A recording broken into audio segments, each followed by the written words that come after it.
yourself in all your best and come along with me. I'll take you to the warm and loving high Germany.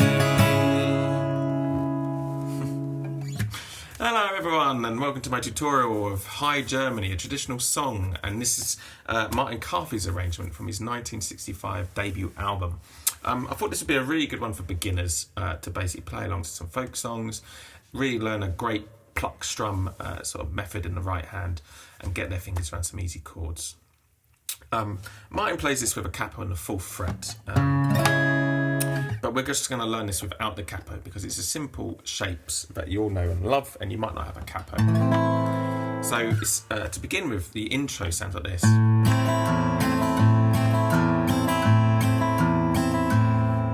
Now it's an A minor chord. There should be a chord box turning up there. So I've got my 2nd, 3rd and 1st finger on the 2nd fret, D string, G string and B string.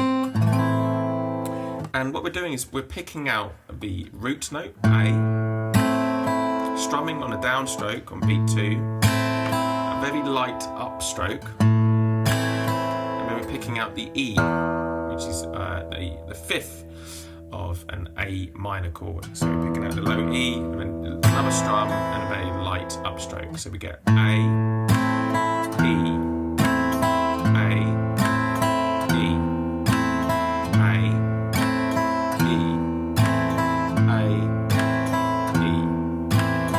Now the way to do that, or a way to do that, there's no right or wrong way of playing music, I think, is to keep a kind of a flattish sort of plectrum. So you can kind of see it's on its side, it's not sort of that way, it's more like that. And you're pushing down into the guitar, resting it on the following string. When you're doing a downstroke, when you're doing a very, very light upstroke on just the top 2 or 3 strings. It's not, it's, so you're really catching the top 2 strings on the upstroke. And there's also a twist of the wrist. It's a bit like opening a door, yeah? So it's not coming from the arm. It's not that. It's like a twist.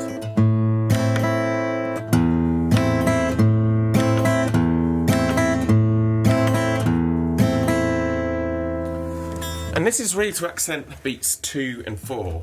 1, 2 and 3.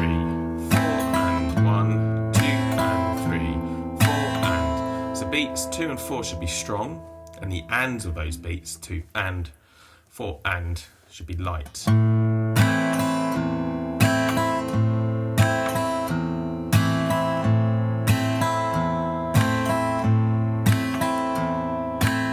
that, right?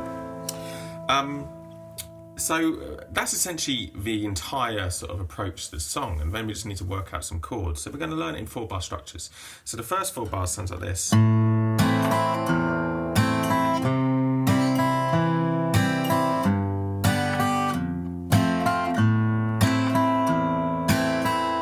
These are the chords A minor, C major,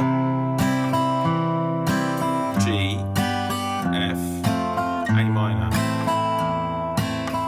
And like I said, this is aimed for beginners. So whenever I'm teaching beginners, I try to tell them to think of the relationship between each chord. So if you think of A minor, and we're going to C next, what's the 2 notes in A minor that are in the chord of C? Well, they are E and C. So your 2nd and your 1st finger don't need to move. And only the 3rd finger needs to move to the 3rd fret A string for the C. Now in the right hand for C major, we're hitting the A string like we did before. Instead of going to the E string, we're going to the D string. This is picking out the 3rd, the E.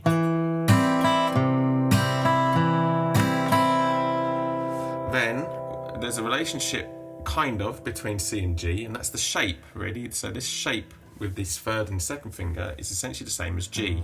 You just move it down a set of strings. So from the A and the D string, it's now on the E and the A, and that's G major. And this time we're picking up the G, which is on the E string. And then we're using this 1st finger, which is free, to play the bar on the F. And then we're going back to A minor.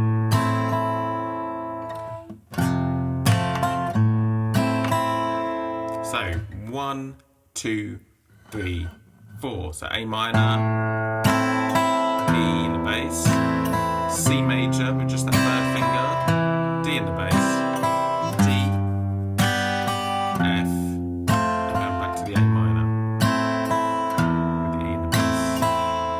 Yeah. Then the next 4 bars sounds like this: C major, C for half a bar, F for half a bar, C for half a bar, D minor for half a bar, and then A minor for a bar. So we're following the same picking pattern. So for C, we're going on to A and the D string like we did before. So we've got C, and then we go back to C for half a bar, which means we then move to F.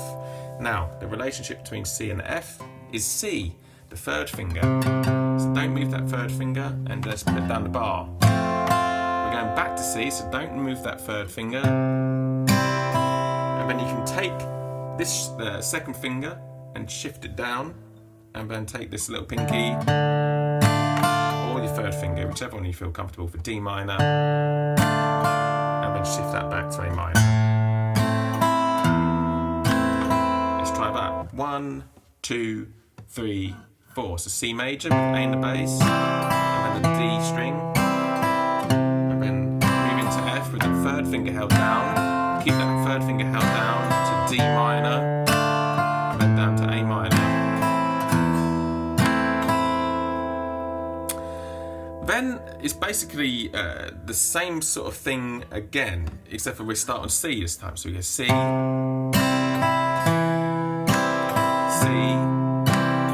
F like we did before, C, and this time no change to D minor, and then to G major. Yes, it's very similar, isn't it? We got this change from C, like we did before. We got the half bar of C and the F. We go back to C, instead of going for D minor for a bar, for half a bar, we just keep on to C for a bar, and then go to G major. So it should sound like this: 1, 2, 3, 4. So we got C, the A string in the bass. It's half a bar of C, half a bar of F, a whole bar of C this time, and then G major for a whole bar. Yeah. Then we go back to A minor, and this is the same pattern as we did before. So we go A minor to C to G, F, A minor. And then we just hold on to it for 2 bars. 1, 2, 3, 4. So we got A minor with A in the bass, E in the bass, to C, that D string, G major, F major, A minor, A minor. And that's it. That's essentially the whole song. So if we put the capo on the 4th fret, we can play along with Martin.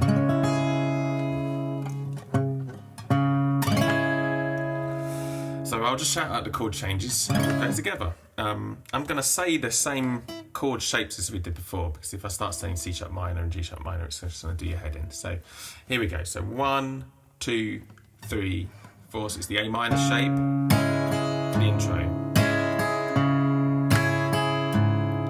So remembering to really push on beat 2 and 4. So we hold on to that A minor shape to the C shape. Then it's a G shape, F shape, then back to the A minor shape. And then we go to the C shape, to the F shape, C shape, D minor shape, A minor shape, C shape, C shape, F shape, C shape, for a whole bar this time, and then G for a whole bar shape. A minor shape to the C shape, G shape, F shape, A minor shape.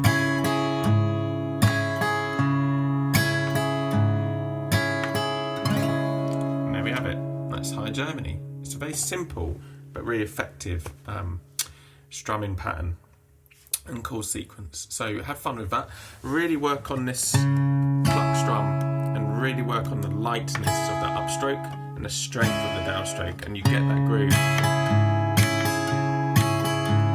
So really think of that backbeat. 1, 2, 3, 4. 1, 2, 3, 4. That's the crux of this. So good luck with it, guys. Thanks.